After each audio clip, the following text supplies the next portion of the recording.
Start. अस्सलाम वालेकुम everyone. इस वक्त जनाब हमारे साथ वो पेशेंट है रेहाना, जिन्होंने स्टेम सेल के बाद कंसीव किया। ठीक है, रेहाना कितने साल हो गए शादी को? 8 साल हो गए। और आपका जब स्टेम सेल हुआ था, आपको डॉक्टरों ने बताया था, और डॉक्टरों ने भी कि इसका और कोई इलाज नहीं हमारे मियाँ का?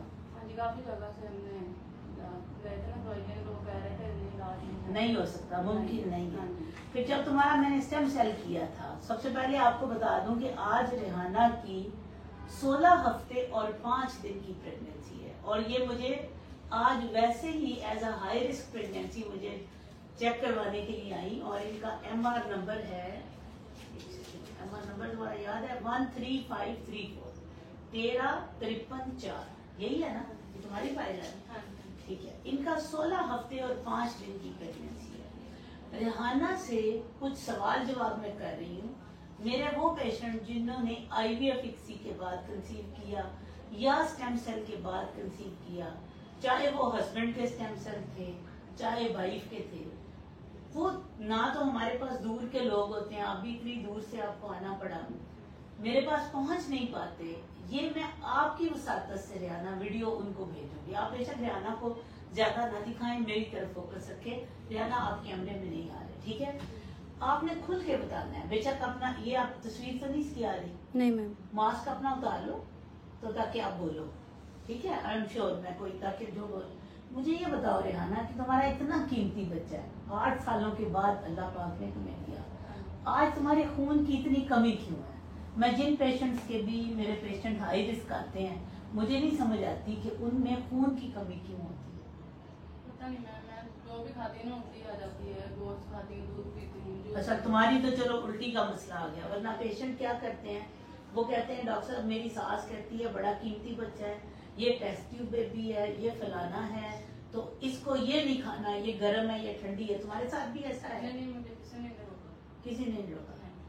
तो खुद से नहीं खा रही या खा ही नहीं जा रहा? खा ही नहीं जा रहा। गोश्त खाती हूँ उससे भी उल्टी आ जाती है, दूध से भी, जूस पीती हूँ उससे भी।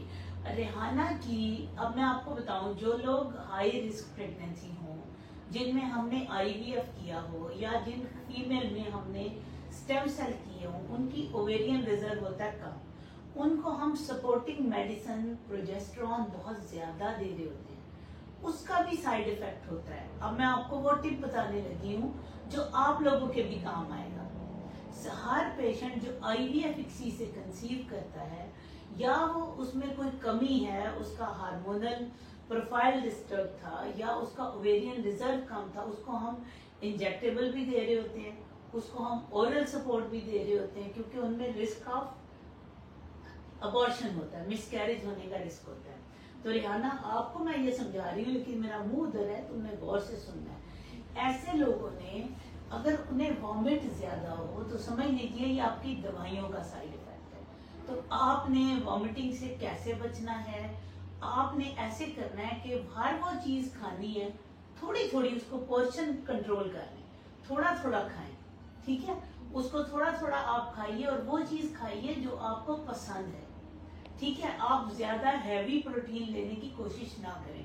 मेरे पेशेंट आते हैं, वो कहते हैं डॉक्टर साहब मेरी सांस कहती है नहीं जी तुमने दूध पीना ही पीना है, तो मुझे दूध से उल्टी आ जाती है। बात ये है कि चाहे आपको वो ताकत की ही क्यों ना चीज हो, पहले 3 माह को इतनी ताकत की आपको जरूरत नहीं है। आपने को कुश्तियां नहीं लड़ती कि आपको पहले 3 महीने में तो इतना सा बच्चा होता है, उसके बाद आहिस्ता आहिस्ता आपका हार्मोनल प्रोफाइल भी सेट होगा और आपका खाना पीना भी बेहतर हो जाएगा।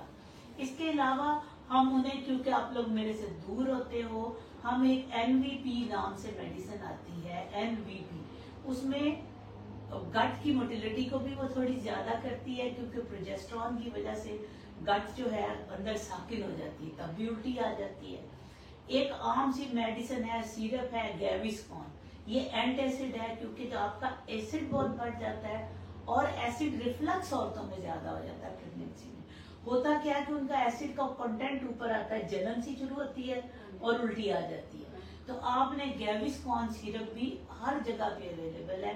एक मैंने आपको NVP टैबलेट बताई है, गैविस्कॉन सिरप बताया है, वो 2 चम्मच जब भी आपको ऐसी बर्निंग या सिचुएशन हो आप ले सकते हो। ये एब्सोल्युटली सेफ है। इसके अलावा अगर आप चाहते हैं तो एक डाइजेस्टीन कैप्सूल के नाम से गोली आती है, वो आपने रात को खा लेनी है। वो भी आपको क्या करती है कि आपकी मोटिलिटी बेहतर करके आपके अंदर जो है वो ये तवखीर का अमल जिसको आप एसिड कहते हो ये कम करती है, और आपका स्टमक एम्प्टी टाइम जल्दी खत्म हो जाता है, और आपका फूड बजाय इसके कि वहीं पर रहे ऊपर ही स्टक रहे और सुबह आप वॉमिटिंग करें, इससे बेहतर हो जाते हैं आप लोग। ठीक है, तो आपने खास तौर पर जिन लोगों में भी, जरूरी नहीं मेरे पास IVF हुआ है, कहीं भी हो रहा है, क्योंकि आपको सपोर्टिव मेडिसिन, बाद लोगों को हमने ईस्ट्रोजन डाली होती है, बाद को प्रोजेस्ट्रॉन डाली होती है, तो इसलिए आपने ये दवाइयां साथ लेनी है। खुश रहिए, दुआओं में मुझे भी याद रखिए,